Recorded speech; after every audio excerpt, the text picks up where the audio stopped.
started to see a lot of babies be born.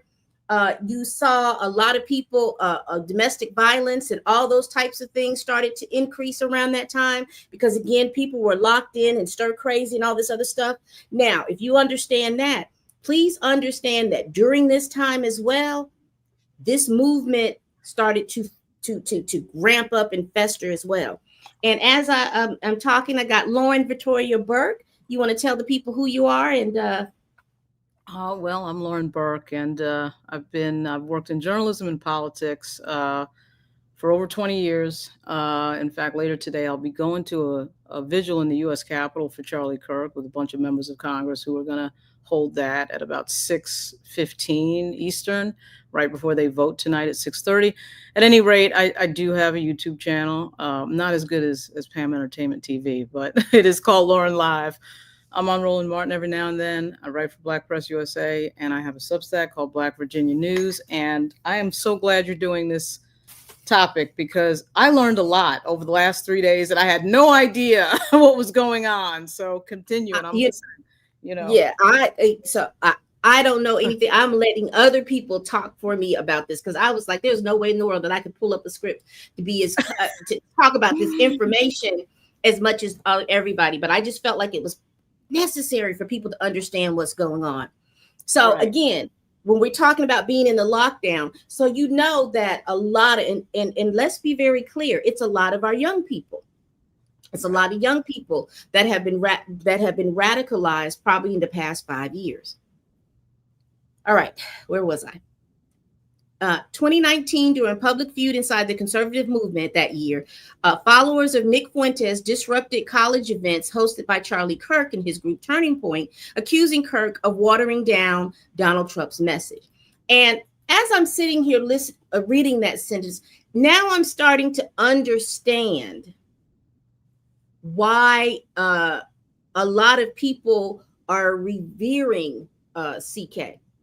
And it seems to me what's going on is CK was the more palatable person, meaning that he was, if we're going to talk about who was more palatable and who was more radical, and I'm not comparing these people to these people that I'm about to mention, I'm just giving you all the mindset of how to look at it. So CK, now I'm understanding. CK was the Martin Luther King of it all, while Nick Fuentes is considered to be the Malcolm X of it all. I hope I'm saying that. I'm not comparing these people to those people, but now I'm starting to see this lens of what the people, because again, my views on it is that I think that CK had a lot of views that were detrimental, I think, to me, because when you tell me as a Black woman that I'm subhuman and I don't have the mental capacity to think as well as the average white woman or anything like that, and I got my spot and where I job not because of my education and my experience, but because I was a DEI hire, not understanding and realizing it was his counterpart that was the biggest recipient of DEI. Yeah, it's a shame. That was a shame that he went that direction. I thought he was a dressed up version of something much worse. Having said that, certainly, I think it's worth saying that what happened to him was horrific. It was terrible. It shouldn't happen to anybody at any time, any place. And I think the fact that we saw it on video and that we replay these things over and over was even more traumatizing, not just for people who didn't know him, but people who did know him. And I think that's why you have such a strong reaction, all these memorials, etc. But certainly the things that he said were completely off the chain. I mean, this was white supremacy. This was racism. This was a pretty upped, suit and tie version of it. And the fact that nobody wants to confront that is actually kind of sad. It was actually old school racism. The Fox had a special on the other night called, it was called Charlie Kirk, something like New Something.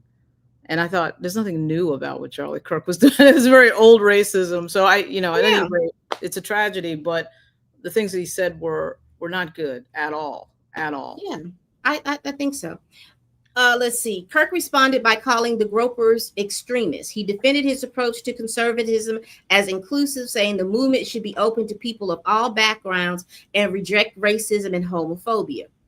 And that's interesting because, again, We knew that he did not. He said his rhetoric doesn't match to me about him rejecting racism and rejecting homophobia. That didn't seem like that to me. I think that they presented him because, again, he was MAGA. He was young. He can dress in a suit and tie. He can articulate. And I think because someone put it best, they're moving when we talk about churches and things like that, and we'll definitely get into that later on. But I think the issue was they were moving people to the conservative movement so that they can get the votes, not that they were moving or trying to pull people through to Christianity. I think that those are two separate things or two separate lanes that we need to understand. They're not pushing and moving people. They're moving and pushing people to conservatism, but they're not moving people into Christianity. But they'll say, these are my Christian beliefs. I'm traditional. These are my Christian beliefs. And that pulls at, and if you are Christian, you hear that and you're like, oh, okay. This is somebody that I can get behind because, you know, they love Jesus, but they're not telling you they love Jesus. They're just telling you, I am a Christian. Even more odd was they were just sort of talking about Jesus a lot. I'm not sure what was so Jesus-like about some of the things that they were advocating for. You're effectively saying that groups of people, you're vilifying groups of people based on nothing other than skin color or ethnicity.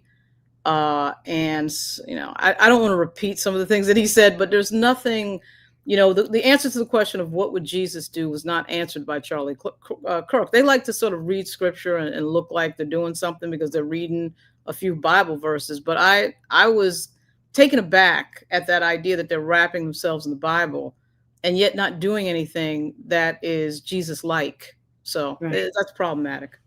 Right. So all of this to say is we've got to, I'm not going to go through this whole article because we have things, but this is where am I? I got to put us back over here. This is a picture of who Nick Fuentes is. And it's always interesting me because, you know, I hear, because, you know, I'm listening to the last name and the last name sounds Hispanic somewhere in there. And then I think about the guy that was over the Proud Boys and he was like Hispanic. It's interesting to see that particular situation of that. And I'm not going to go too far in that, but it is quite interesting to see that those people that the pipeline also it doesn't matter what your ethnicity is. If you are white appearing, but I don't think the guy in the Proud Boys was white appearing, but he believed that. So we're not going to go over it. So this is a YouTube video. Now we're not going to go over the whole video, but what I want to do is to go over the part that talks about Nick Fuentes and the beef, so to speak, that he had with Charlie Kirk. So let me get to that spot.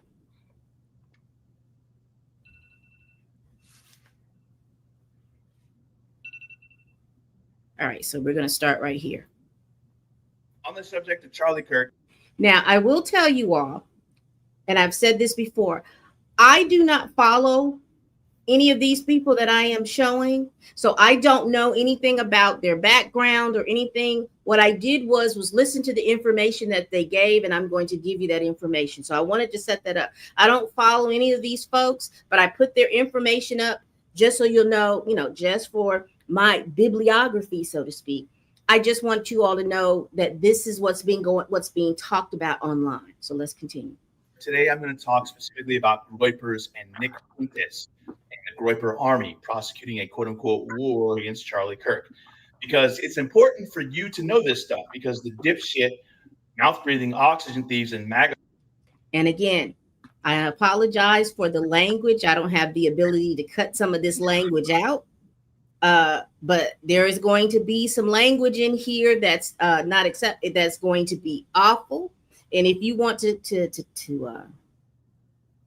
release yourselves or leave at this point, just let you know, because you're going to hear some language that is going to be a little spicy. The world who aren't aware of the various factions are going to continue crying about trans people, despite the fact that this is their most popular Pornhub search. And that's not a joke or a zinger. It's a fact. You could Google it or check out news reports that have actually published the data. It's a real thing. Anyone remember the 2018 Unite the Right rally in Charlottesville, Virginia?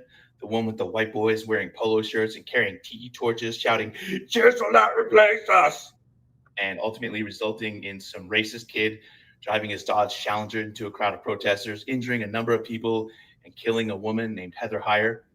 Nick Fuentes was one of a handful of young, fresh-faced up-and-comers out of the Jared Taylor, Richard Spencer School of White Nationalism.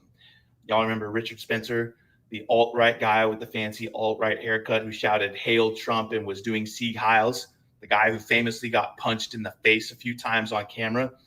Nick Fuentes was a conservative libertarian when he started doing political coverage in high school, and he was gradually radicalized by sites like 4chan and on boards like Talkus. Nick went to Boston University but dropped out after the Unite the Right rally. We're going to talk a little bit about 4chan. These are websites or internet sites where I've been told that the alt-right convene, and a lot of young people convene on those websites, but we'll go over those just briefly as we go on. Since then, he's been a full-time content creator, streaming for hours every day.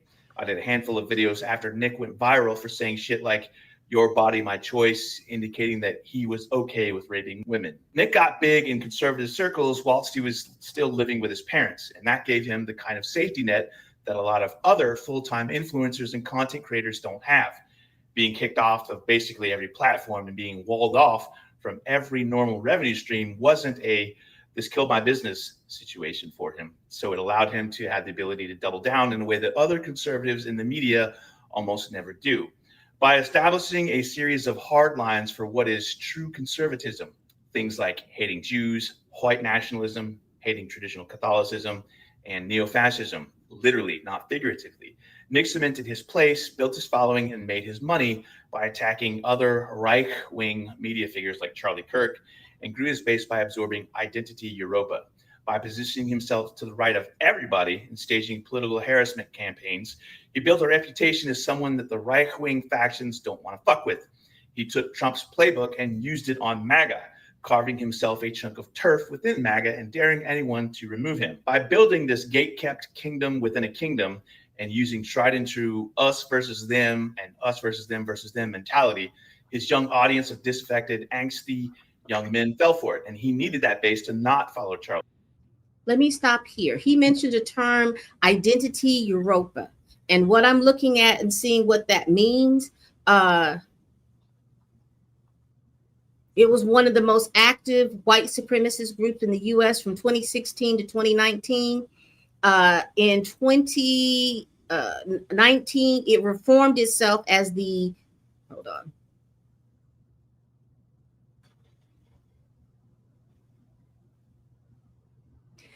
Into a new group called the American Identitarian Movement, AIM.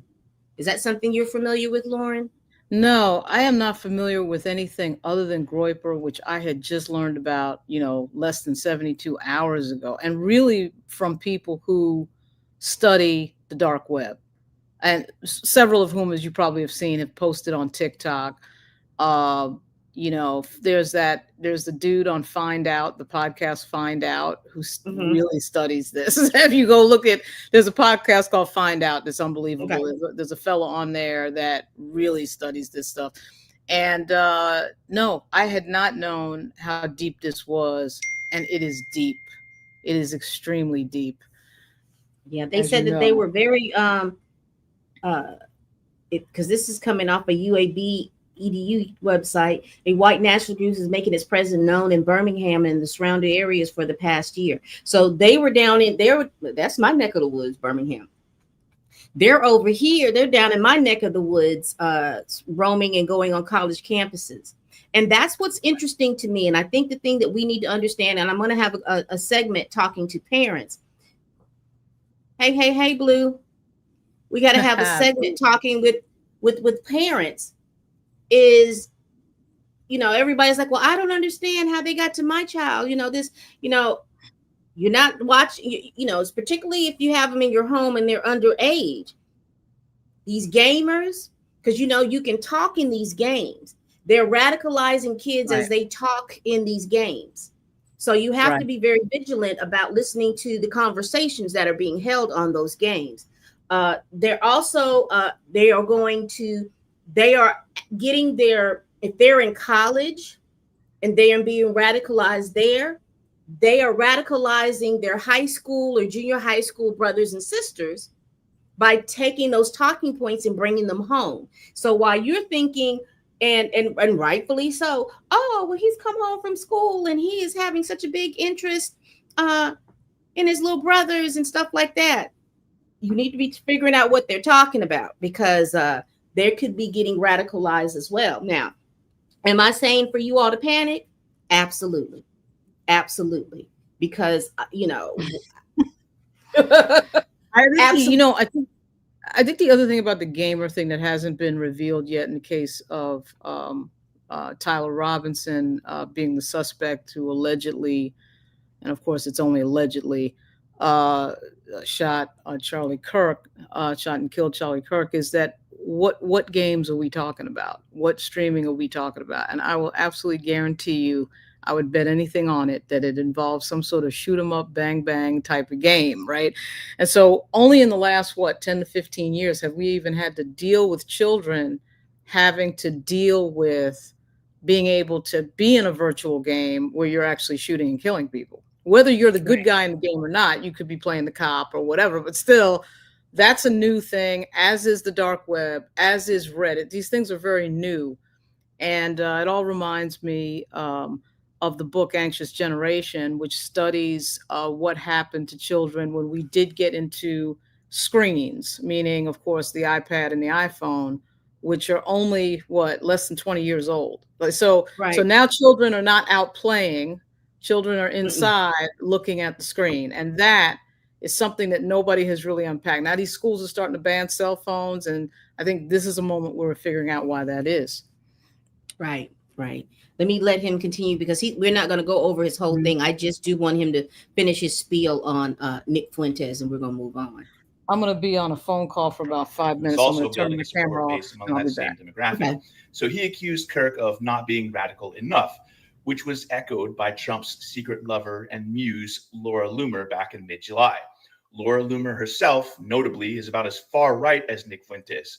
Fuentes accused Kirk of being an establishment conservative, which he calls Conservative Inc. or Incorporated, and frequently sought to disrupt Kirk's operations by sending his Groyper army to Kirk events and asking baiting questions and to be disruptive.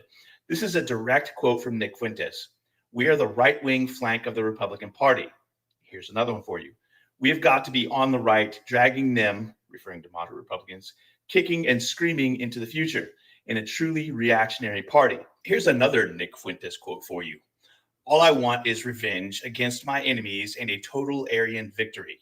A few years back, Nick Fuentes advocated for a white uprising to bring Donald Trump back to power and take over as the ruler of the country and to abolish Congress. Sound familiar? And Nick has, as a fascist underdog, had a lot of help from all the right people and places. He launched his own streaming service in conjunction with Alex Jones's Band.video platform, Capital Bravo, Capital Victor, until eventually he found a home on Rumble a few years ago. All right. So we're not going to go through too much more of that. But I do want you all to get a really good idea of what we're dealing with, who these people are, who Nick Fuentes is. And let me get down to the thing. So we understand and we know who Nick Fuentes is. We talked about the feud between Nick Fuentes and Charlie Kirk.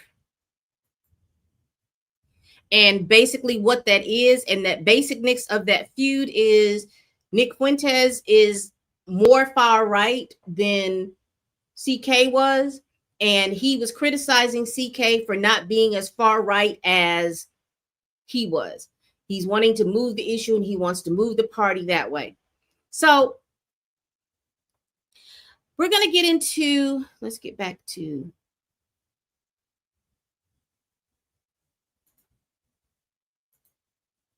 we're going to get in here because I've got a couple more things, and these are again, these are TikToks, and we are going to get into them now. Again, I'm trying to let me see if I can restart this.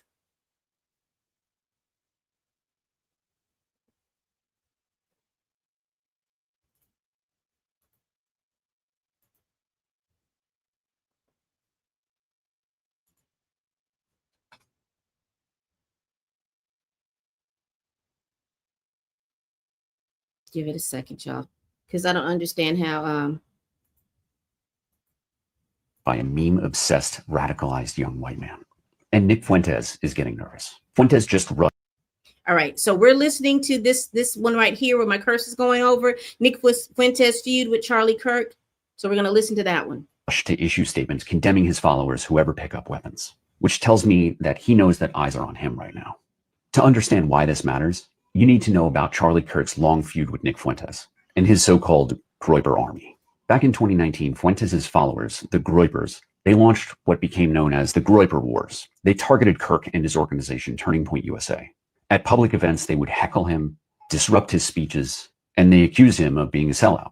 Their issue? They thought that Kirk was too soft, too establishment, too willing to play politics instead of going full white nationalist like Fuentes and the Groypers. Kirk, through Turning Point USA, represented the institutional face of MAGA youth organizing, pro-Trump, but still within the guardrails of mainstream conservatism. Fuentes positioned himself as the authentic voice of the far right, pushing conspiracy theories like the Great Replacement conspiracy theory, and openly trafficking in anti-Jewish hate. And doing that, he built a cult around himself. The Groyper Wars were about who would control the next generation of far-right activists. Now, evidence suggests that Kirk's assassin might have been a Groyper, a follower of Fuentes. That's why Fuentes was quick to put out a statement condemning the violence, because he knows he's in the spotlight. He knows that law enforcement, the media, and the Republican Party, the MAGA Republican Party, are watching. Here's where Trump comes in. Trump has always relied on Kirk as one of his most loyal propagandists. But he's also openly flirted with Fuentes, meeting him after January 6th, refusing to fully denounce him, and letting figures like Laura Loomer, who's allied with Fuentes, stay close. Trump thrives on playing both sides of this really dangerous coalition. The result. All right, so we hear that. Now, I do want to get into this young lady right here. Now, that was Black Paper Streetwear. I do want to get into this young lady here, who is She's Right Show. Give me one moment.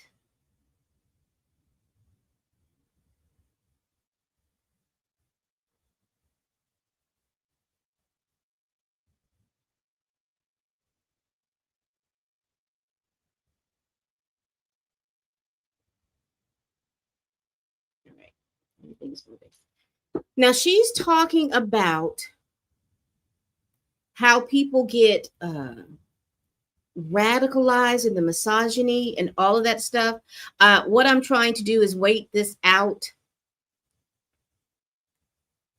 because I don't know. Let me see.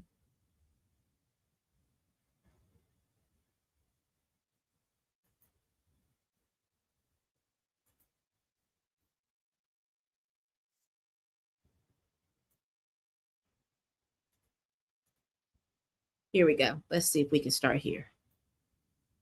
To anyone who wants to write off Groypers or the alt-right or Black pillars as you're just incels, you just hate women, I appreciate the energy, but I don't think you understand the full picture here. You know, incels are not the end, right? There are steps after that.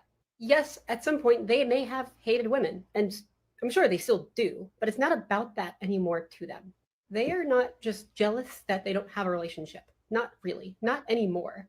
And this whole black pill, fashy, third way politics is rooted in lots of depression and hatred and apathy, coding everything fairly indiscriminately. And a core thought loop is this.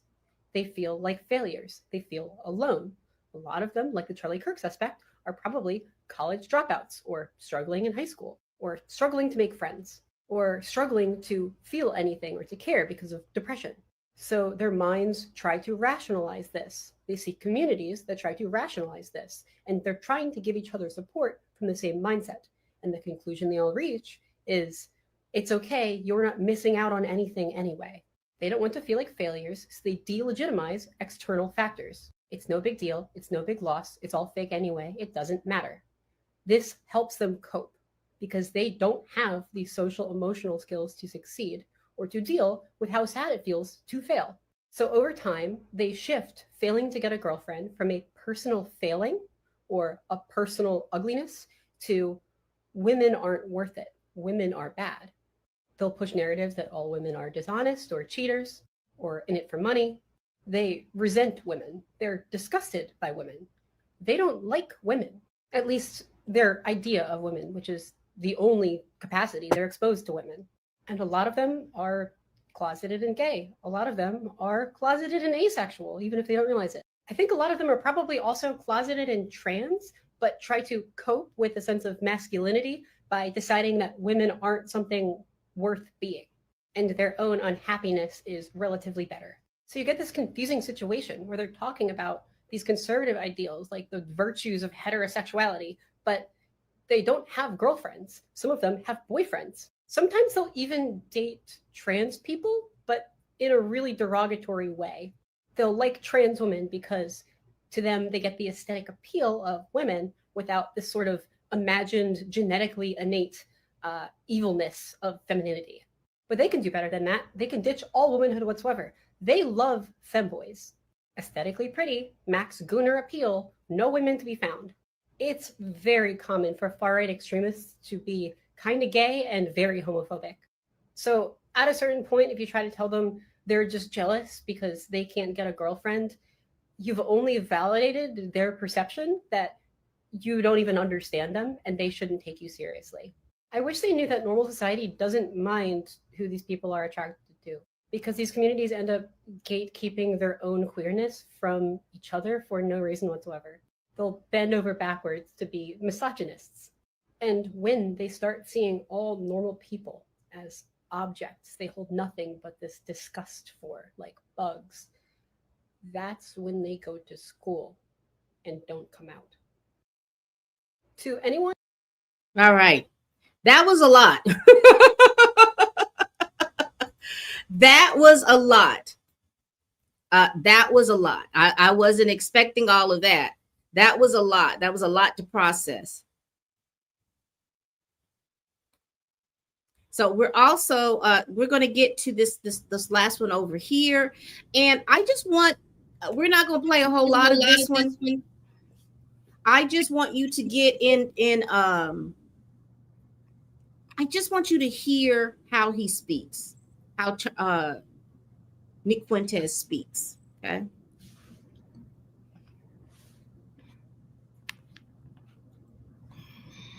Must be destroyed. You must be identified, you must be isolated, and you must be eradicated from our society. Not Democrats, not leftists, not liberals, those people that would celebrate in that moment. That is pure evil. We are. All right. So I just wanted you to hear how he sounds, how he speaks, who he is, and we will continue on. Did you want to say anything, Victoria, while we were going? Well, the guy that I was referring to who had the Veterans Fighting Fascism shirt with the beard, that's the guy I was talking about from the Find Out podcast. He's excellent. He's amazing when it comes to this subject matter. Nick Fuentes is over the top as usual. I mean, I think so much of this, if you listen closely, is just insecurity. When he was talking, when we look at the clips where he was talking about Charlie Kirk, it sounds like insecurity. He talks about Charlie Kirk's fame, his money, his family. I mean, it's like, why are you so focused on somebody else's money and their family?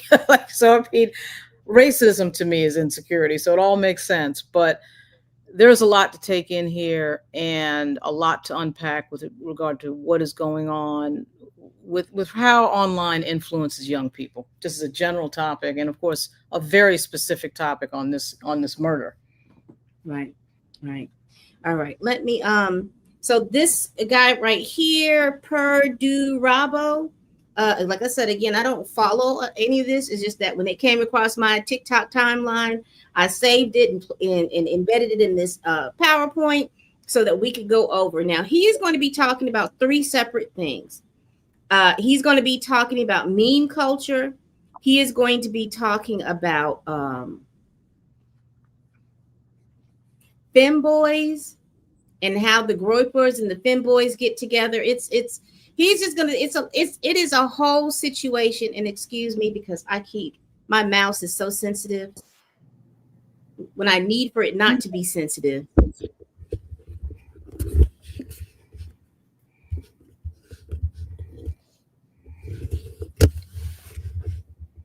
Can't be conservative and punk. It's a contradiction. Well, you can't be liberal and punk either. Yeah, I agree. But aren't you a liberal? No, I have very strong feelings against liberals, especially. Oh, all right. You're on our side. I didn't want to go to that stupid little punk rock show anyways. Nope, I actually hate y'all more. Okay, hold on. Let me get to the initial one. Here we go.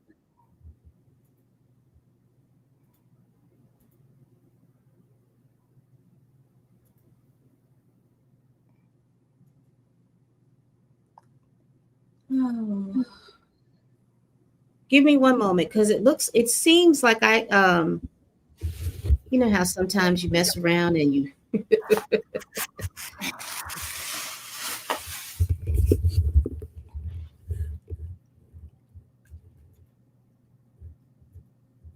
let's go here. All right. Boyfriend that strengthens the boy. They are obsessed with them. Oh, man, the chronically online wokeness is paying off. There exists a subsection of incels who are so celibate and hateful and fearful of women that they groom other incels for the sake of the cause.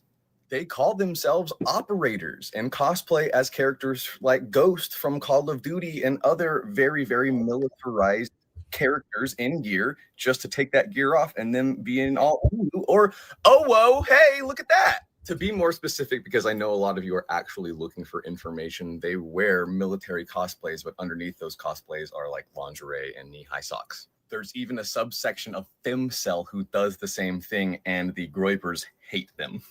People are just now finding out that there exists a whole subsection of alt-right that genuinely views MAGA, the Make America Great Again movement, as liberal. And you're not even in the pipeline yet. You're looking at it from a...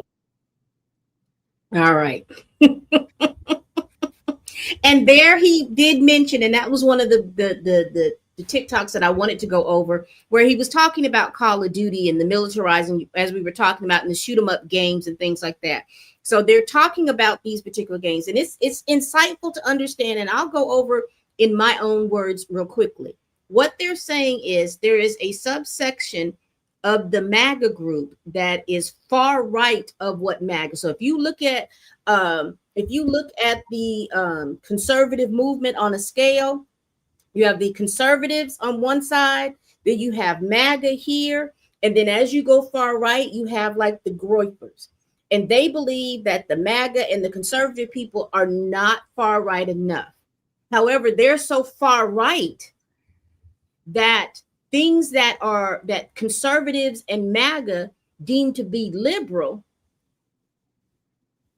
they are almost taking the identity of that, particularly when they're starting to talk about when conservatives and MAGA start talking about trans people, leftists, and all these different things. Well, these people over here on the far right are somehow enmeshing themselves in those communities. So let's continue. I know it's a lot, y'all, but I think it's something that we really do need to.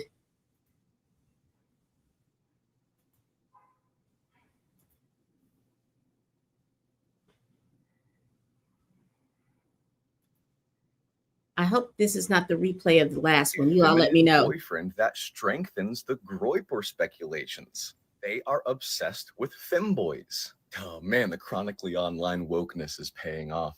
There exists a subsection of incels who are so I think this is the same thing. celibate.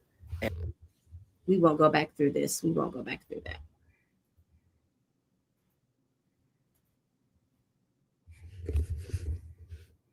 And if you all have any questions, please put them down in the comments, because like I said, we are going through all of this.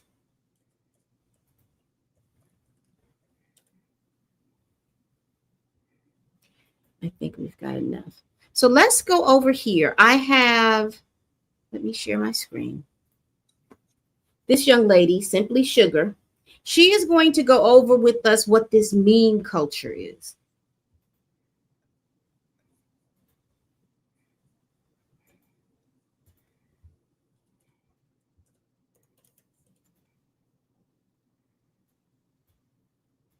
Hey, Simply Shugar here.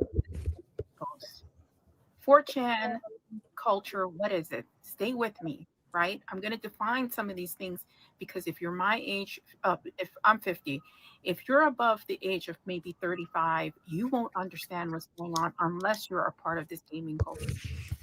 What is 4chan? 4chan is an anonymous message board launched in 2003. No usernames, no history, just pure chaos. Known for pranks, edgy humor, and the birthplace of countless memes. These are where these alt-right groups are living. The anonymity lets people say whatever they want without consequences. The internet inside jokes thrive from Pepe the Frog, something called Wojak and Sojak, which is a crying face, and one is like a face.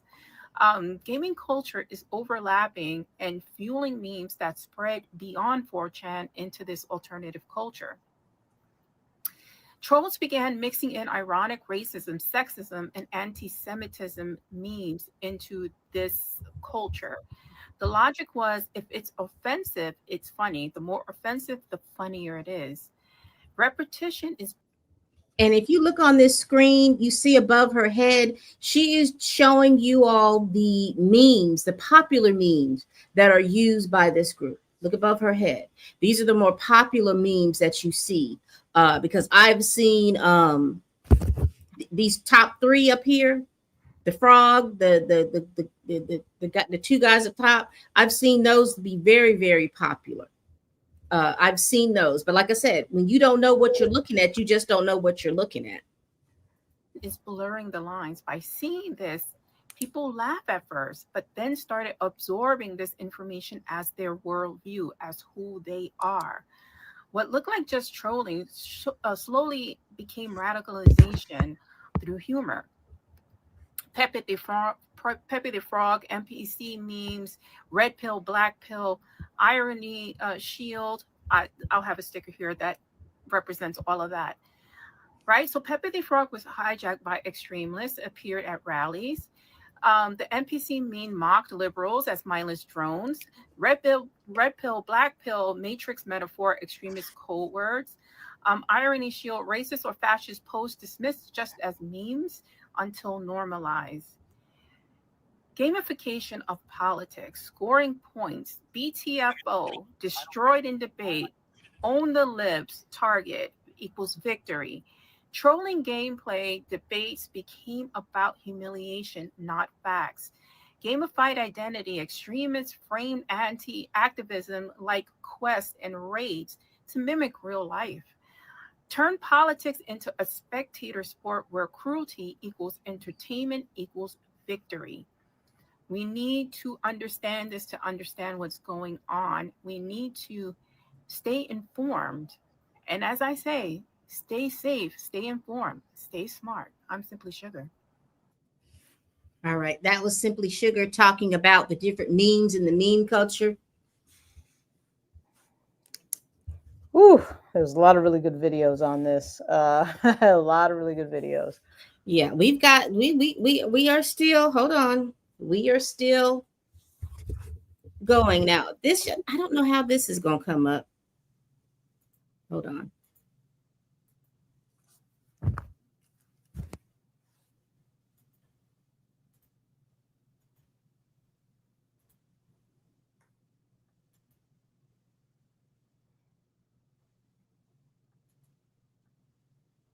To go down a deep, dark rabbit hole.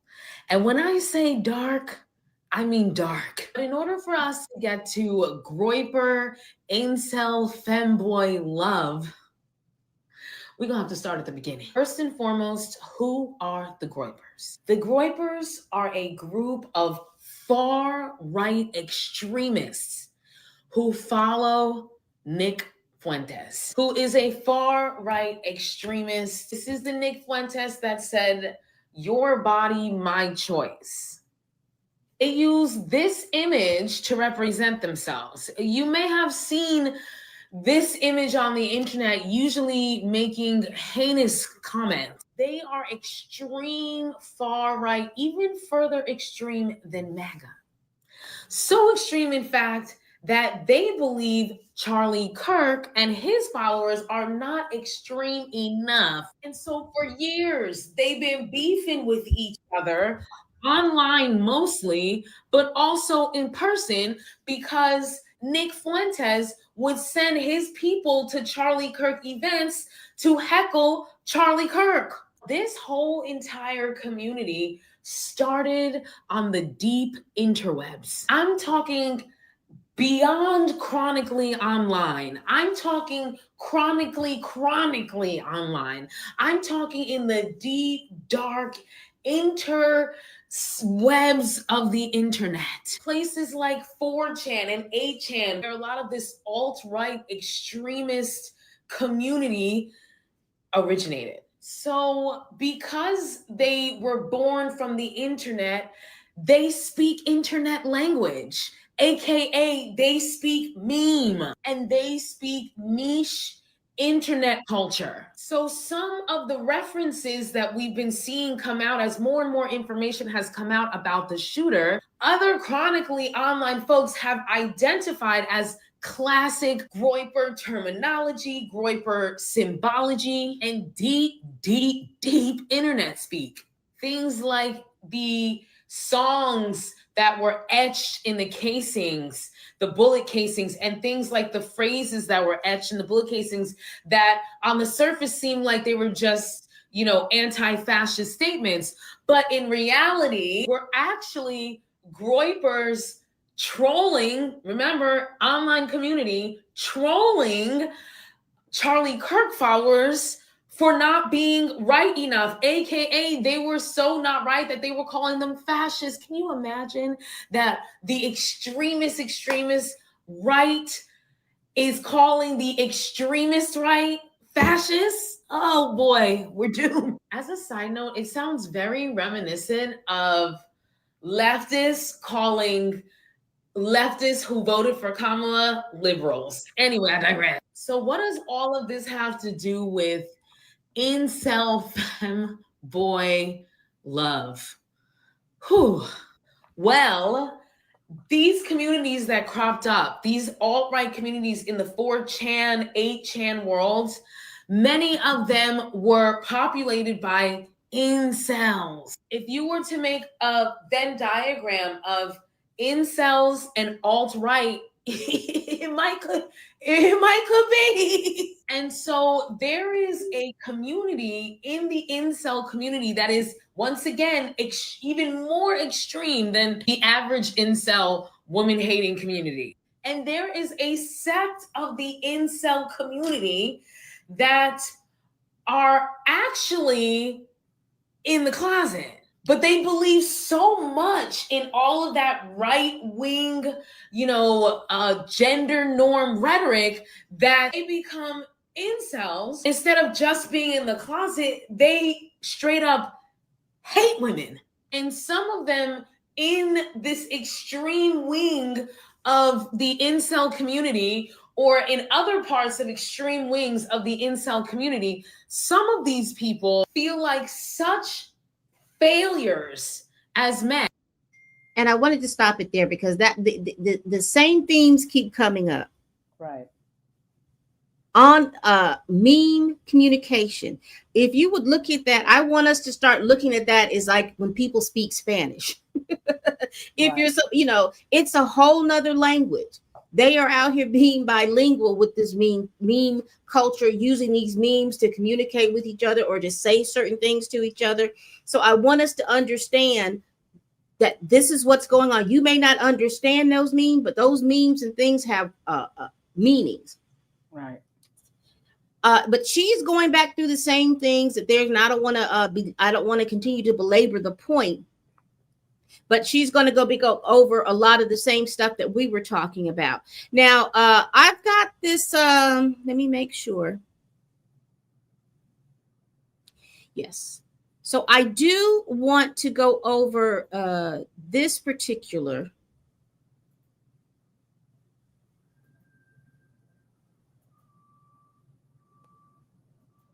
Because this was interesting to me.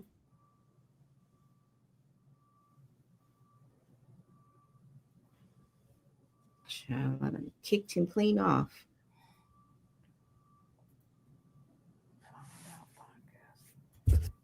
Yeah. Here we go. All right, here we go. To understand Oprah. Now, back in the day, to understand Gamergate and Groypers, one must first understand Oprah. Now, back in the day, before Nick Fuentes, before Groypers, before Trump, before all of this, way back during the Obama administration, there was Anon. Now, Anon was predominantly focused on utilizing pranks and memes and trying to bring them from the internet into the real world, upping the ante every time. Now, Oprah got a new network, and because this was the heyday of Chris Hansen and Stranger Danger, Oprah was doing a segment on Stranger Danger. She opened up a forum, the Oprah Network forum, for the first time. And the pranksters got an idea. The goal was, by any means necessary, we need to get Oprah to read over 9,000 out loud on the television. And so that's what they did. They flooded the board with just confessions of no behavior. All right, I'm going to pause it a little bit. We're going to talk a little bit because, I don't know if that music is royalty free or not. Right. So we're going to pause it just a little bit. But I thought that this was interesting because he was giving us information about how a lot of this, and again, all of this is going back to what, like 2020, between 2017 and 2020, when you start seeing all of this stuff ramp up. But let him continue a little bit, because like I said, I wanted to talk in between, but we can always go back and cut that out. I just want to make sure that are we still recording everywhere? Yes. Okay, so we'll continue. They even created a fake organization that was targeting people like Oprah and Chris Hansen and, schools and all sorts of stuff, a pretend underground ring of predation. And eventually they clamored up so much attention that Oprah decided to read one of their threatening letters on the TV. And she opens up the letter and she reads the threatening letter from the underground ring, the underground crime ring. And it reads, "We do not forgive, we do not forget. We have over 9,000 whatchamacallits, and we're messing up kids." And that's what it was. You can even go look that up. That's got to be on the internet somewhere. And that was one of the early Anon pranks from 4chan. That's where I think a lot of this starts, with those early pranks that occurred toward the end of the Bush administration and the beginning of the Obama year. Okay. Now this, let me see. This is the one that I want to.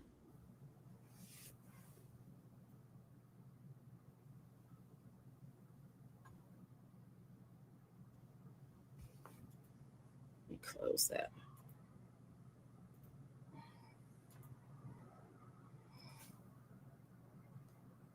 Kirk shooter was far right. Charlie Kirk shooter was far left. No, Charlie Kirk shooter was far right. Charlie Kirk shooter was a meme lord. That is what y'all are not understanding about this. Charlie Kirk shooter exists politically on the horseshoe, like right in the middle of the horseshoe between right and left. They are so far to the right that they are consequently to the left, and they are so far to the left that they are consequently on the extreme right. So within this group, sexuality is not a big deal. At least there's not as much weight placed upon it as it is with the religious right. There is also a lot of extreme hardline conservative racism. Some areas have a deep belief in phrenology and biology and feel that the world should be run based off of those terms almost exclusively. There's a lot of variety within this group. But the one thing they come together to agree upon is that nothing means anything and you should do anything for the laws. That's what it means. LOLs. Unless you have spent time in these online spaces observing them, it is very difficult to understand. But this was predominantly done for the laws. And then the secondary function of it was accelerationism in order to crumble the societal structure that we currently have now. And that is what it comes down to. And that's partly why people are so conflicted and unable to pin them down. Because no, they're not completely alt-right. And no, they're not completely left.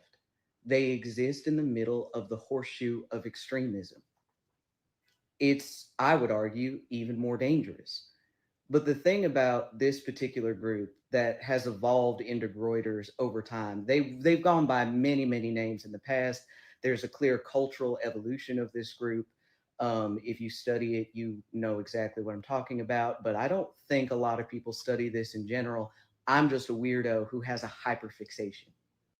But at the end of the day, it is Groypers, or this group, that got Donald Trump elected for the laws. Haven't you ever wondered why stupid stuff seems to happen constantly in these good old United States? Haven't you wondered why everything is incomprehensibly moronic, like it was a badly written SNL sketch? That is why. This group is one of the most proficient groups at memeing and propaganda. And in 2016, that was when this particular group truly leveraged their meme lordism and their meme ability into propaganda, full blown, and really directed it at getting a specific candidate elected and also spreading certain types of ideologies and belief systems throughout the internet for the laws. Like, this group is highly nihilistic in many ways. Most of the reasoning behind it is for the laws. This is why within this group, there's not as many qualms about sexuality as like what you get on the religious right. That's why there are things within this group that seem both radical right and radical left, because they exist within that horseshoe of extremism politically. And because they're very nihilistic, they almost don't care what they believe in, as long as it's funny. And that's what a lot of it comes down to. Is it funny? Does it accelerate chaos and societal collapse? If it checks those two boxes, that's what they're into. So this is a really deep and complex topic, and I hope I'm explaining it okay. But that's why nobody can figure out what side of the fence they're on. They're not on any side of the fence. They're right in the middle of the fence, looking over at both sides and laughing at the futility of it. That's what it is. Charlie Kirk shooter. All right. So this is what I want to do. I want to show you some of the stuff that he's talking about.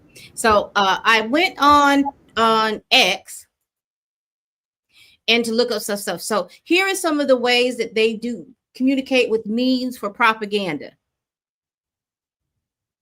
This is what he's talking about.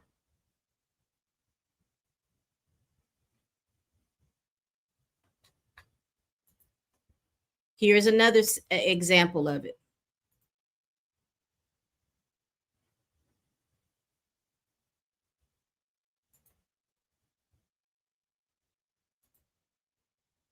Here we go again.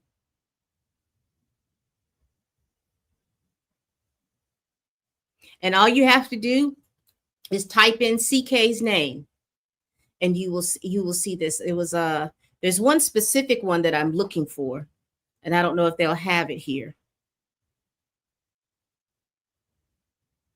This is the alleged shooter dressing up as the mascot, I'm gonna call it, of the Groypers.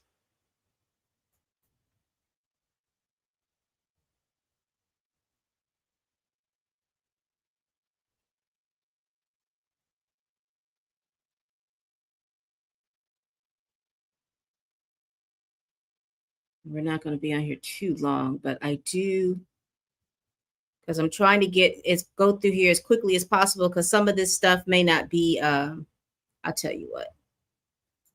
I'll just share this tab real quick and go down and look for it. Because some of that stuff, I don't know if it's appropriate for views. But there was one recently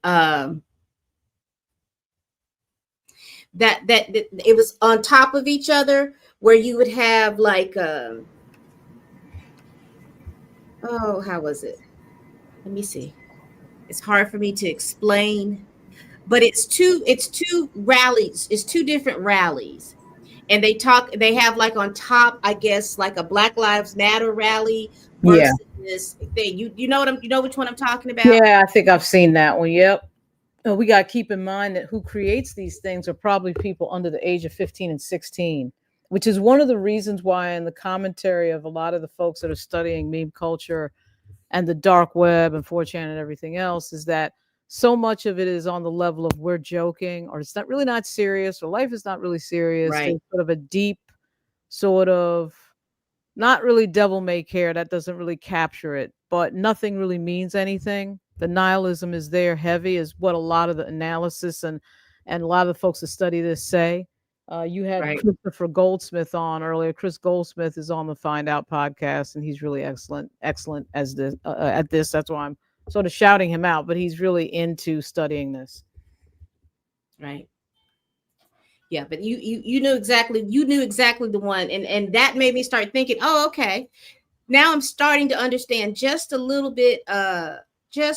Now I'm gonna play this particular video. The language is serious, but I'm just letting you all know now. He's talking about who he believes the shooter is, who he believes the alleged shooter. Let me use the word allegedly. Okay, I'm going to break this down really simple. The Charlie Kirk shooting and the assassination, the shooter, he made the shooting a shitpost. He's a deep internet troll. He's a meme lord, okay? His biggest accomplishment, of course, is going to be a shitpost. The 4 bullets he engraved, they all are shitpost meanings. They're all deeped in irony because that's what a meme, edgy, fucking 4chaner does, okay? The Bella Ciao, Bella Ciao, Bella Ciao. It links to Hearts of Iron 4. I've played Hearts of Iron 4. I don't play it because I'm a weirdo. I play it because I like killing Nazis. So I usually go as the allies to kill Nazis. However, that's in the game, and the game is very, very heavily played by alt-right extremists because they get to play as Nazis and they don't really have to really do the talk about the worst part about being a Nazi. They get to just. And again, like Lauren had said earlier, they're playing these games, and like she said, they are operating in a space where they feel like, oh, it's ironic, it's not real. I don't know why people would get upset. It's a joke, but it's not. And that's right. And keep in mind, in the book I brought before was the book by Jonathan Haidt, Anxious Generation, which analyzes the impact of the first generation, which they think is Gen Z. I mean, the millennials are sort of in there and Gen Y is in there. But then there's the generation that grew up with a phone in their hand or an iPad in their hand. So this is now, these folks are starting to get a little bit older. And there has been no real analysis on the impact of the technology on young people. And this is now the first generation. So part of what we're dealing with is learning the impact of the technology generation. And you probably have seen clips of Mark Zuckerberg being pulled in, on Capitol Hill, and these, being asked certain things.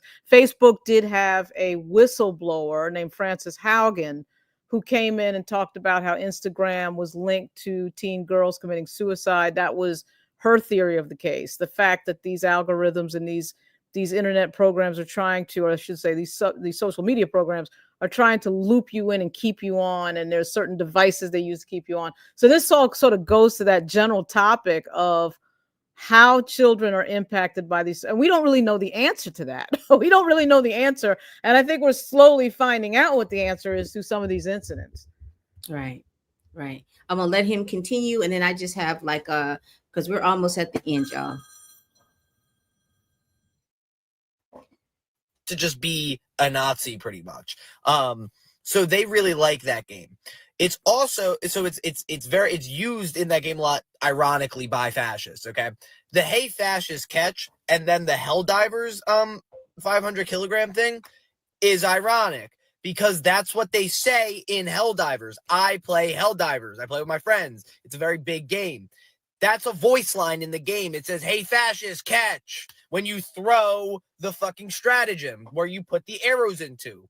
That's more irony. The alt-right loves Helldivers because you play as this democracy like first thing where it's just the whole game is meant to be ironic, where it's like you're not actually meant to be like happy that you're doing this because you're actually just perpetrating like the American imperialism, it's in a game now. But fascists love this because they get to just be fascists in a game. Are you clicking it now? Are you understanding where their headspace is? Okay, so let's keep going.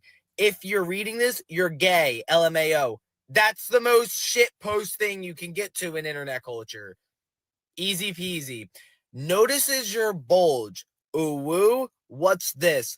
That's the crowning one, okay, for his boyfriend or girlfriend to be a femboy transgender. That's what makes sense. That's what they do. They're incels. They're groypers, okay? What their whole thing is that they're afraid of women. Women scare them. So what they do is they feminize the men in their circles into femboys. There's a whole, you could watch so many videos on this, on people who can give you better, like, interpretations and analysis than I do, okay? You can look it up.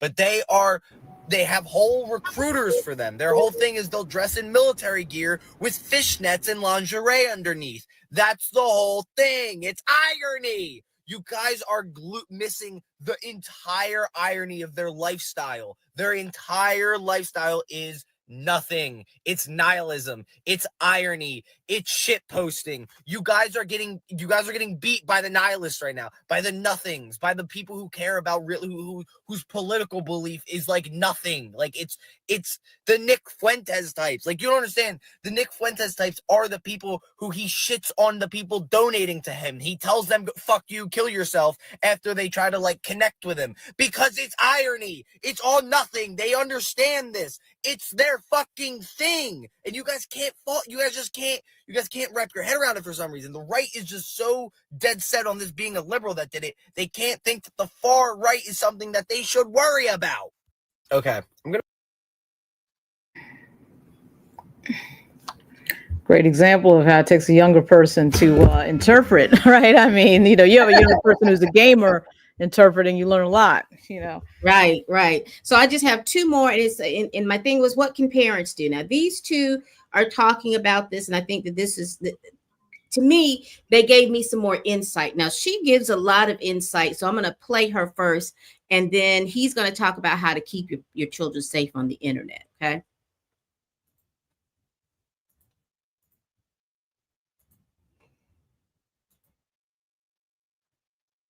I also don't think he's Democrat. I don't think he's leftist.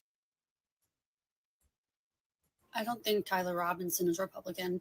I also don't think he's Democrat. I don't think he's leftist extremist. I don't think he's a rightist extremist. I'm just going to make this video, and then I'm going to go back to my regularly scheduled content and hop off of this side of things. But I do want to hit on this, just pulling from, again, my background in military intelligence and intelligence analysis, especially as it related to terrorism in the Middle East and terrorist cells, because I'm seeing a lot of really scarily similar things. I think something that's going to be hard for people to wrap their heads around are the political identities of Democrat, Republican, right, left are actually starting to disappear within the next generation. We're actually seeing a counterculture movement and a rebellion towards those political identities, both the right and the left. What we know is that Tyler Robinson was incredibly intelligent. He scored a 34 out of 36 on the ACT. I will say that too. I've seen that in millennials as well. The disruption of having either you're Republican or either you're Democrat. I've heard people say, "Well, I'm independent," or "I vote for I vote for what I want. I don't identify and say that I'm Democrat. I don't identify and say that I'm Republican." So that was always interesting to me to say that probably in the next 10 years, you're not going to see that the way the young people think, they're not going to be thinking, "Oh, well, over here I'm Republican or over here I'm Democrat." They're going to be thinking, "I don't identify with that. This is what I identify with." And I don't know if we politically are ready or at the point for this yet. We're definitely not ready or at the point for that yet. I mean, we saw a little bit of that confusion. I think it was a 2016 race where the same people who were identifying with Bernie Sanders were also identifying with Donald Trump. We had a little bit of that conversation. There just seems to be a sense of, I don't want to say hopelessness, but maybe confusion, I think in the United States, you can't really get away with having 40 and 45 million people under the poverty line and not really having a share in the American dream, white, black, and everything else. And you can't get away with that for long without people feeling a sense of nihilism, and these kids are probably, some of these kids are probably a result of that. Let's continue. Which puts him in the top 1%. However, he spent most of his formative social development years inside during COVID lockdown and online. And during that time, as more people became more and more chronically online, we started to see a shift in political ideologies as well. Everyone's so used to the simplified right or left, and they're not prepared for the idea that there was a third party emerging, which were people who wanted to rebel against both sides. And that's also why we're seeing more and more people list themselves as moderate. A lot of people thought that was just a conservative dog whistle on dating apps, and in some cases it still is. But also people legitimately, the new generation is feeling more and more moderate. They don't. And you know what's so interesting about that? Moderates were so prevalent back in the 80s and the 90s and the early, and then they went away. And now we're seeing that because everybody had to be, you had to be this or you had to be that. And there was a lot of people who were missing the moderates in the middle. But now you're seeing this form of moderates with coming across, and it looks so much different than what I'm used to seeing what a moderate is. Well, obviously, the phrase moderate is a subjective and relative term, right? I mean, one of the interesting aspects of this entire discussion is I've heard a few people say to me, this is like Biggie and Tupac. This is like Malcolm X and MLK, where, of course, the moderate is going to look like MLK if you have a Malcolm X. You might have seen Steve Bannon this weekend go after the governor of Utah, Spencer Cox. I would actually consider him to be a fairly moderate Republican. He's talking a lot about this issue with regard to Reddit and deep web and stuff like that. And, people like Steve Bannon don't want to hear it. People on the far right don't want to hear it. They didn't want to hear his Kumbaya speech, which, for some progressives, they may not have seen that as a Kumbaya speech. But for a modern day Republican with MAGA around, that was actually a moderate political speech from a Republican. At any rate, again, very subjective in phrasing. It depends on what time you live in. We live in a time where the Republican Party has changed into a more right-leaning entity than it was under George W. Bush or George H.W. Or any of those Republicans prior to Donald Trump. Don't agree with supremacist views from the right, and they don't agree with fascism or an authoritarian government with all the power that this Trump administration has shown. But they also think leftists are idiots for caring about culture wars. Unfortunately, I know, because I started to feel a little conflicted seeing the left not actually give a shit about anything that could actually make a difference in the government and only care about culture wars online, trying to call everybody they disagreed with racist. And I was getting frustrated too, as someone who's a liberal Democrat. But I also don't agree with the right and their racist and bigoted views. The thing is, I saw that it wasn't as simple as you're either in agreement with me or you're a racist or a bigot. It's like, okay, X is racist, Y is not. When you push this very you're with us or you're against us mentality, as both sides did, it actually breeds third-party factions like that who are like, we don't want to swear fealty to either one of you.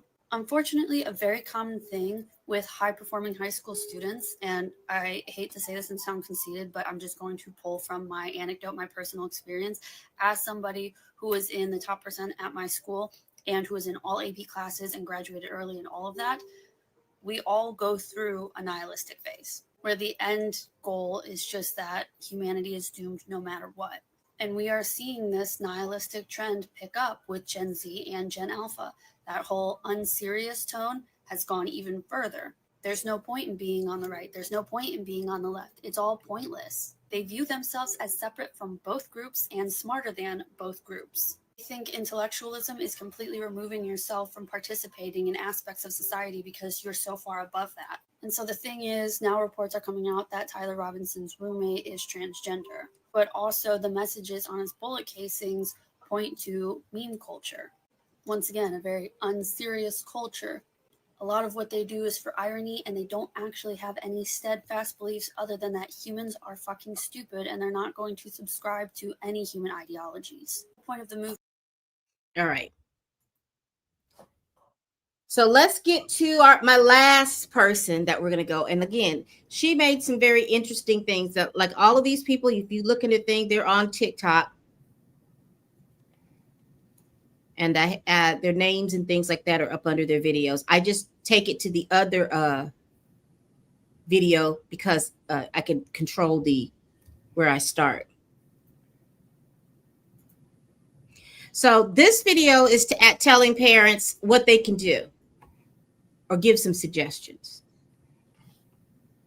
With all the Charlie Kirk shooter discourse going around, there's a lot of worried parents who do not want their kids to be radicalized by online spaces and spaces that create communities like Groypers or Nick Fuentes or like alt-right podcasters and stuff. So I'm going to give you some tips as somebody who has studied this way too much.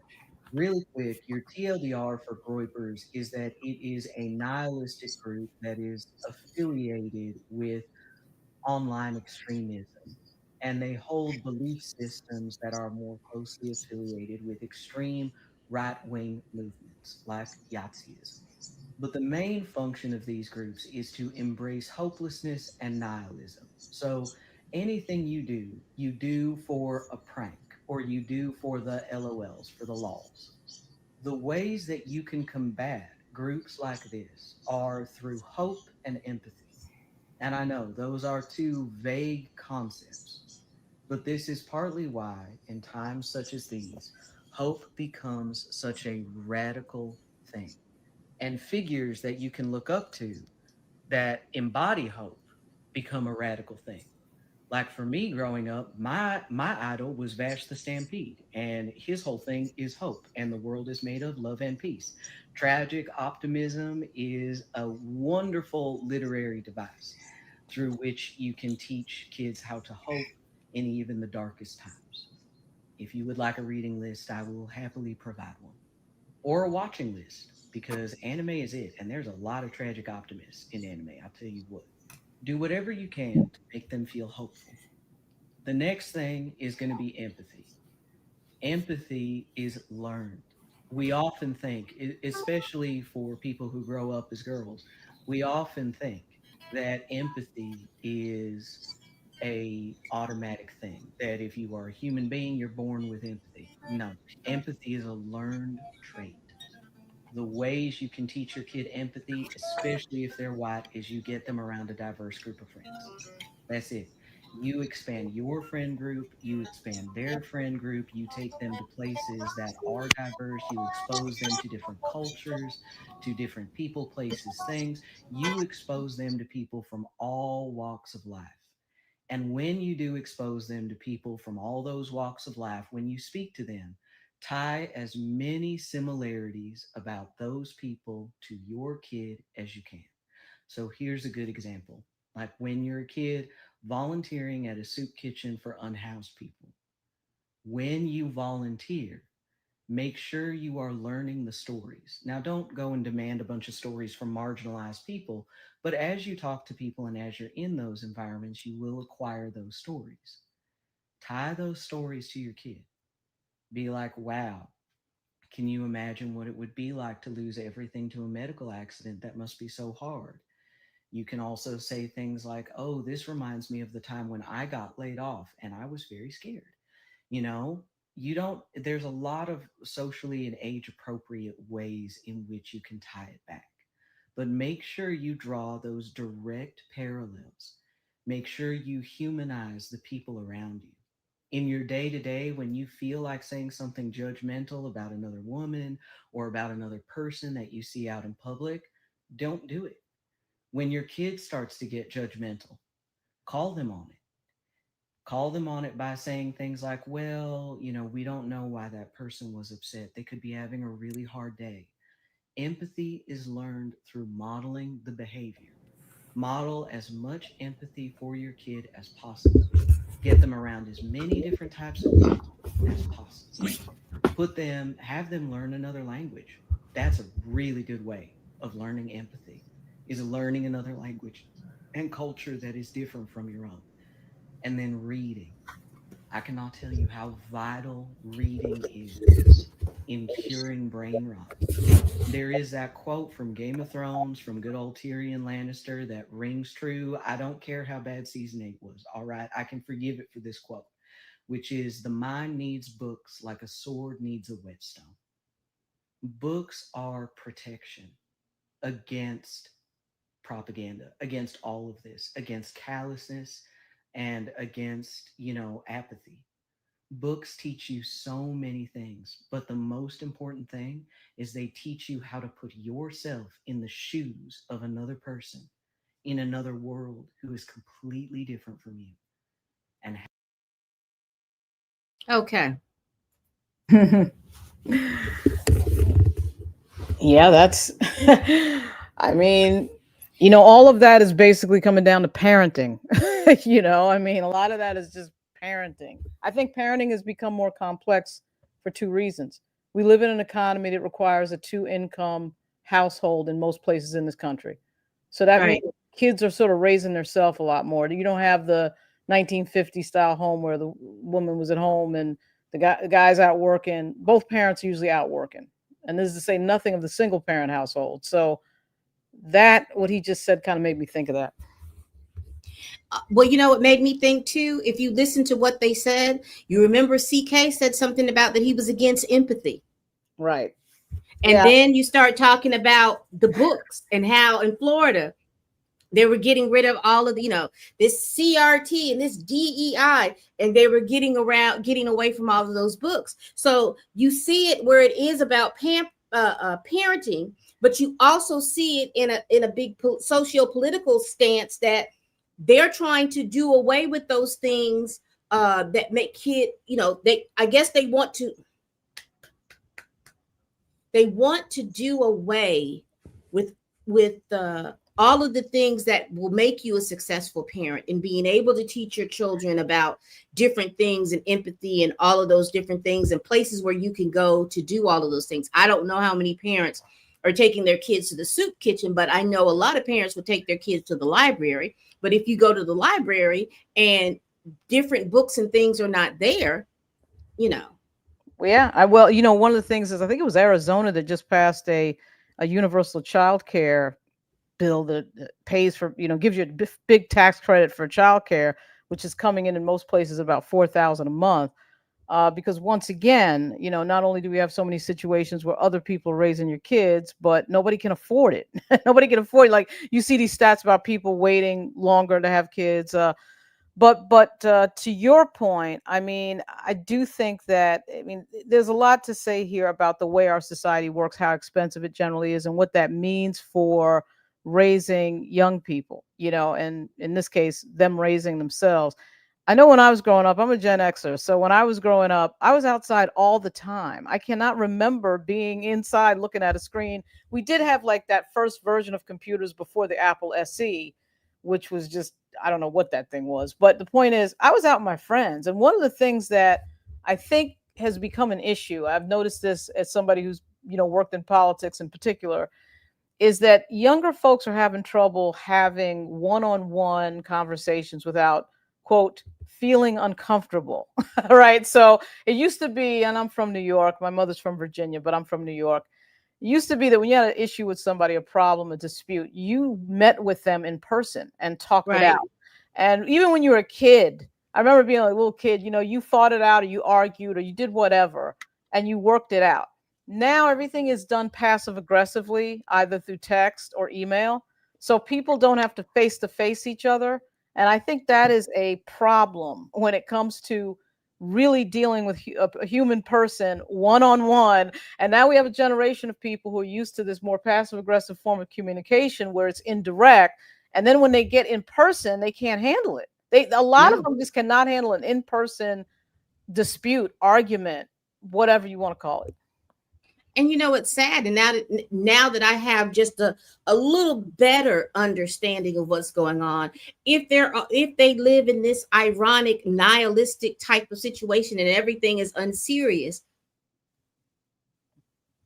did he think that what he was doing, how the impact was going to impact in the real world?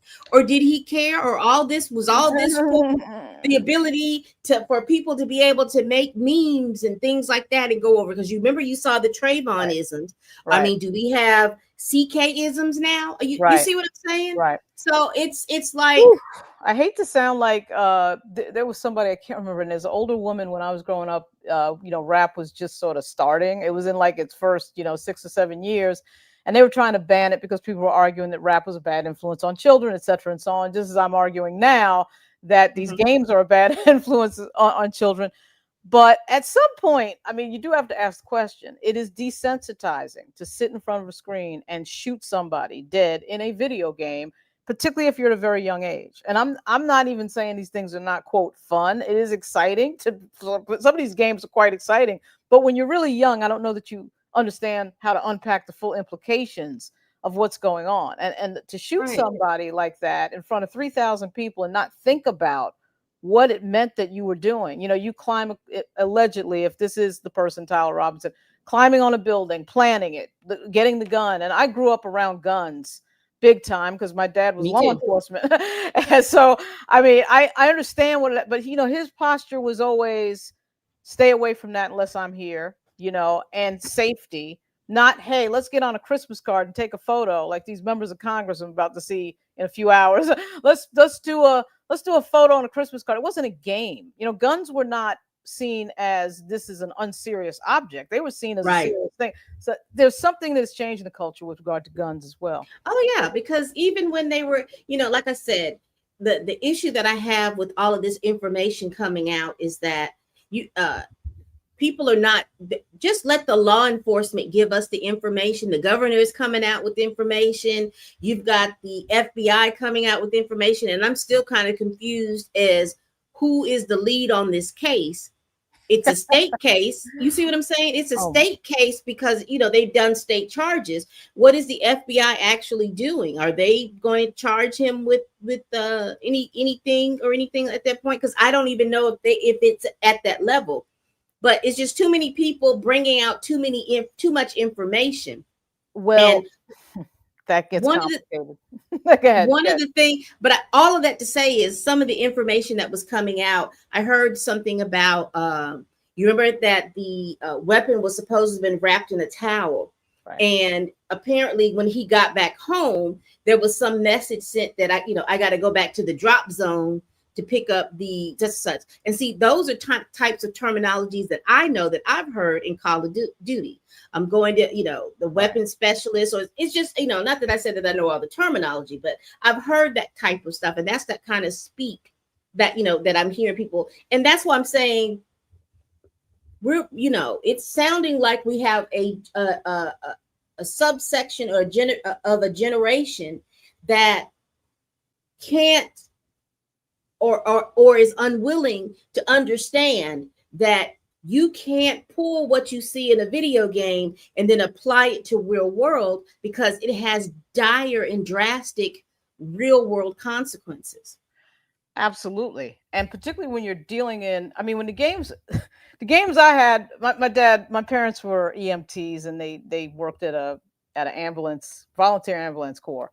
In that volunteer ambulance corps was Pac-Man and Donkey Kong. You know, those were the games. Like, this is like a silly game with a pack thing eating. Like, I mean, so now we got games where people are killing each other that can't possibly not have an effect. That can't possibly not have an effect. Also, I think the other thing that's in play here is, I mean, let's be very specific when we say generations and people in these generations, whether they be X, Y, or millennial.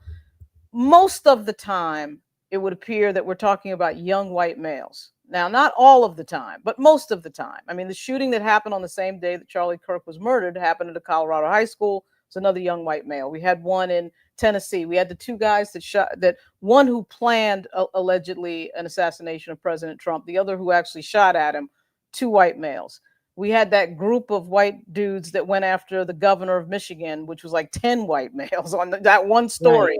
Right. I mean, we can go on. And so something is going on. And I think some of what might be going on is that we have had a change in the social hierarchy in the United States in the last 20 or 30 years. We have a record number of Black members of Congress. We had the first Black president in 2008. And I think a lot of the stuff that we see after him, after Barack Obama, is the result of this.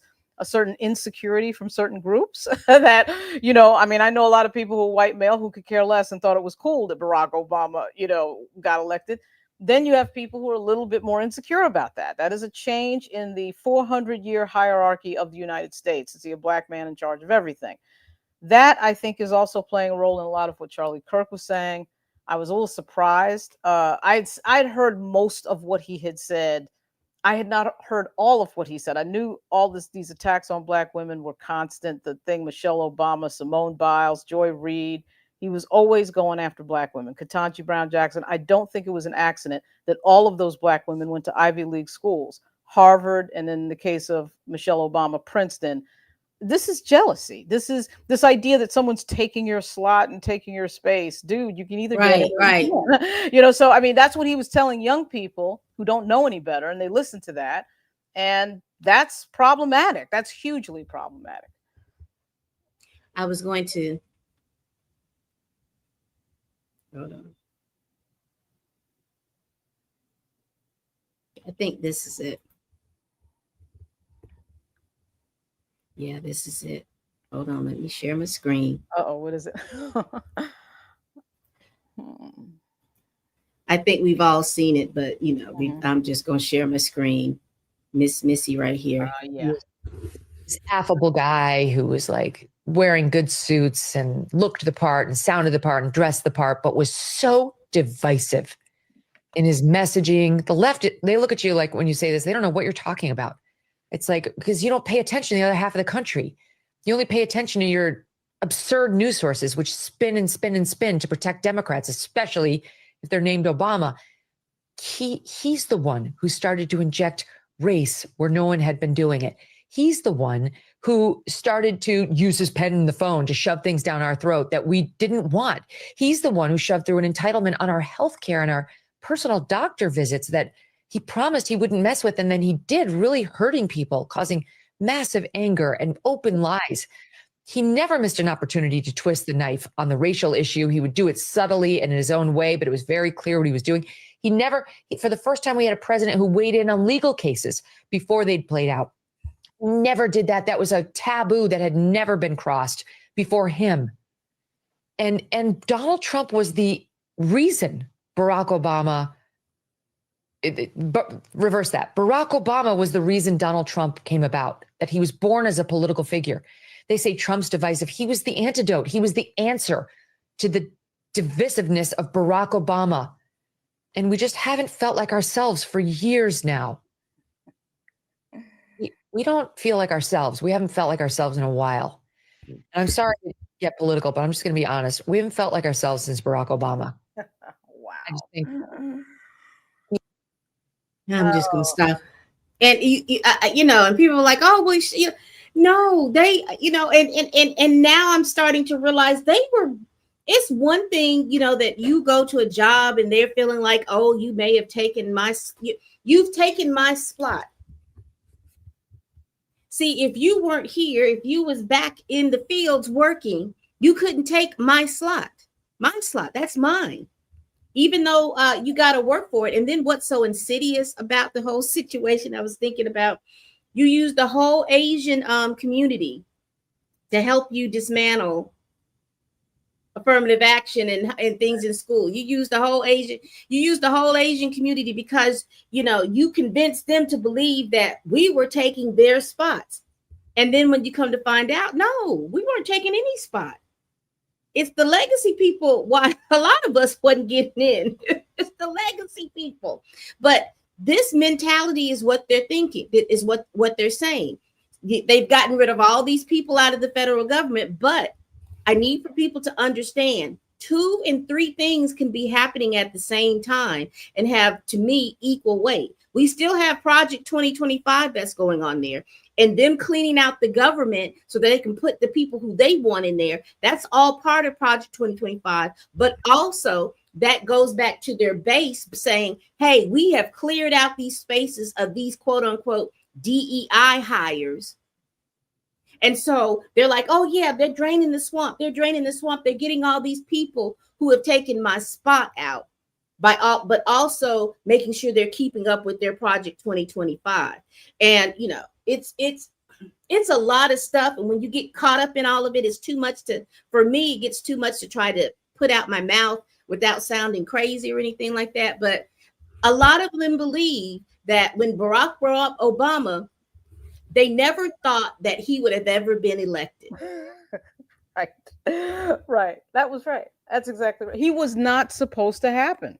And when it did happen, it was shocking to them. And for Megyn Kelly to sit there and say that he was the first president to somehow evoke race is outrageously stupid. I just want to remind everybody, on August 3rd, 1980, that was the day that Ronald Reagan announced for the presidency. Okay. He announced that in the same location that Schwerner, Goodman, and Cheney were murdered during the Civil Rights Movement. One of the most notorious, heinous triple homicides done by the Ku Klux Klan in coalition with the police department, murdering 3 civil rights workers who were fighting for voting rights. Okay. And so that was sort of seen as a statement, even though nobody really said that that's what Reagan was doing. But of course, we had the presidency of Woodrow Wilson, which was so directly about race, playing Birth of a Nation in the White House, premiering in the White House. Of course, we had Richard Nixon. Richard Nixon is an interesting situation. He started the Job Corps. He did a few things that were interesting, but he also used the N-word a lot, which we saw heard quite frequently on a lot of the Nixon tapes. And I mean, this idea that Barack Obama, it goes to what the clip that you played on TikTok, the blonde lady that was speaking a little bit about what parents can do. She sort of mentioned something in there. It was a throwaway line, but still it's something you hear a lot about how, quote, those on the left say everything is racism, right? So we still live in a country where we do not comprehensively treat the full history of the United States in these schools. So to a lot of people, bringing up race at all is a confrontation. The appearance of Barack Obama was a confrontation. So when he starts bringing up things that are just basic history, that is for some people, Black people bringing up their history is confrontational because number one, they don't know our history. Number two, generally taught that it doesn't matter if you do know what it is. And things like the Black Codes and the Redeemers and Brown v. Board is not generally taught in most high schools. So if somebody goes and Googles right now what the Black Codes are, they're going to get a shock, right? You have to go investigate history when it comes to Black history, because we don't do it in this country. So when race comes up, people are confused because they are ignorant of a lot of the facts of history. So what Megyn Kelly is talking about, and frankly, I assume Megyn Kelly is one of these people.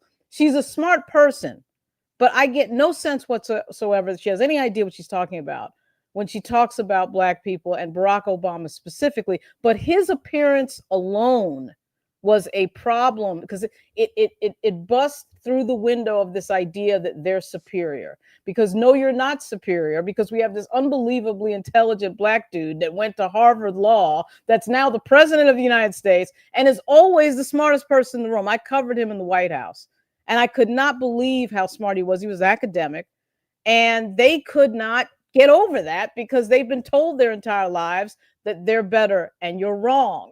Right? So that's part of what you're seeing happen here. Not just with Charlie Kirk, but all these other people. Right. And you get that sense. And if you don't understand, just think about when you're going to work and you're in a work setting. And, a lot of Black women will talk about it, the microaggressions that they get from white women, because a lot of them, if you're there, they don't mind you doing the work. If they see you work, they don't mind you doing the work. And matter of fact, if they can figure out how to put some of their work on you, they'll be fine. But the moment that they start talking about supervisory roles and things like that, all of a sudden you'll see this shift in them. Like, well, you'll point, see this shift. The minute everything is fine in the workplace until one of two things happens. Okay. Someone Black is in charge of everybody. Then suddenly there's a problem. Someone Black makes more money than everybody. So even if they don't have the title of being charged, I've worked in jobs where the salaries were public, so state government, federal government. I've worked in the private sector as well, but in federal and state government, everyone can find out everybody else's salary. Right. And so you're always having the microaggression problem because people know what you make.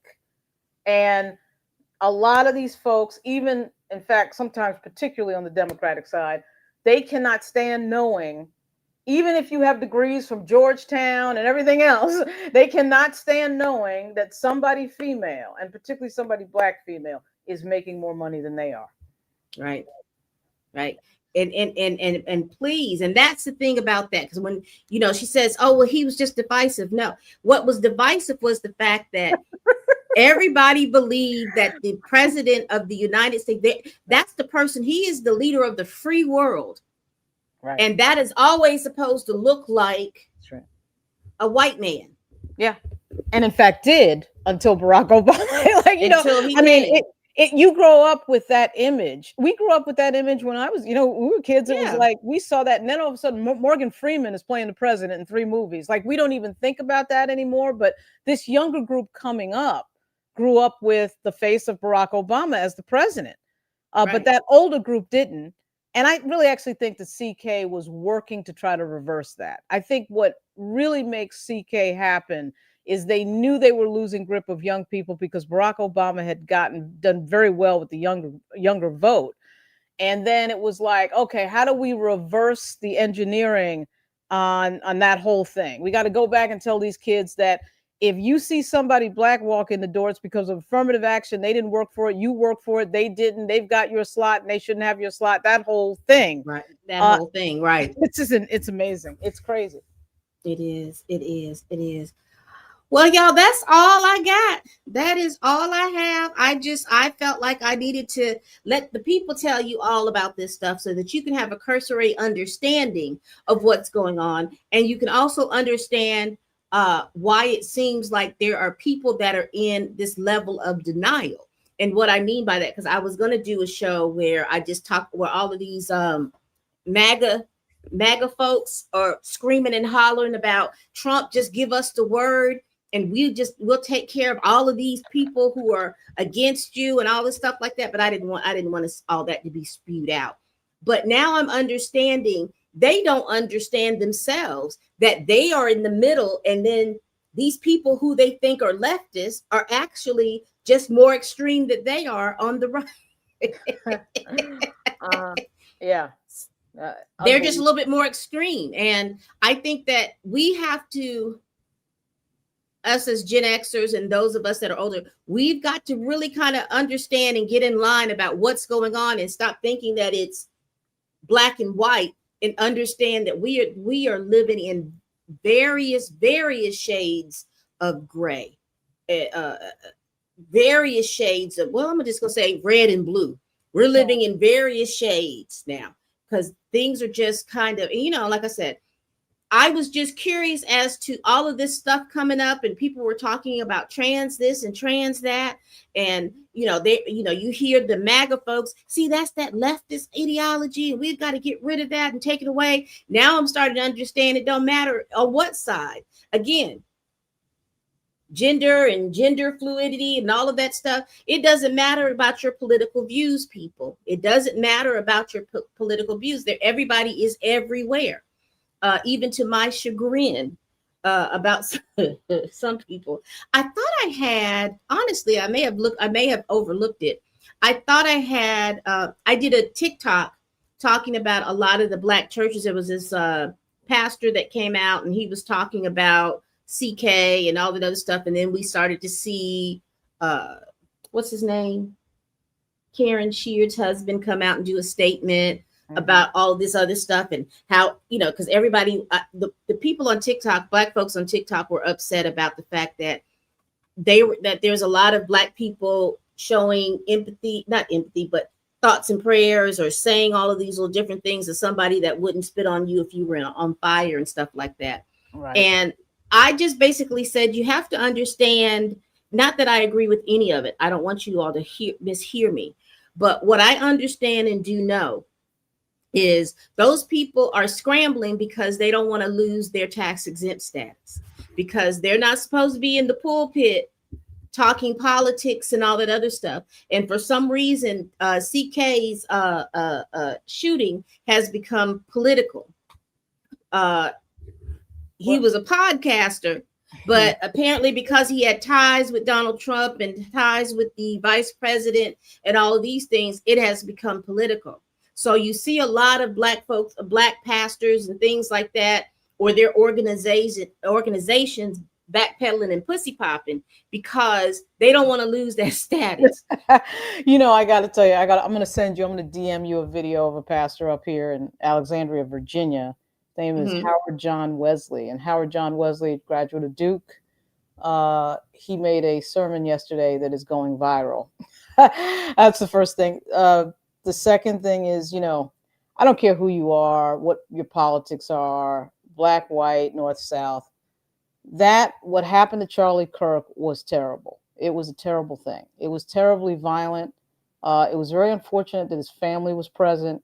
But whether they were present or not, that shouldn't happen to anybody, anytime, any place in a civilized society.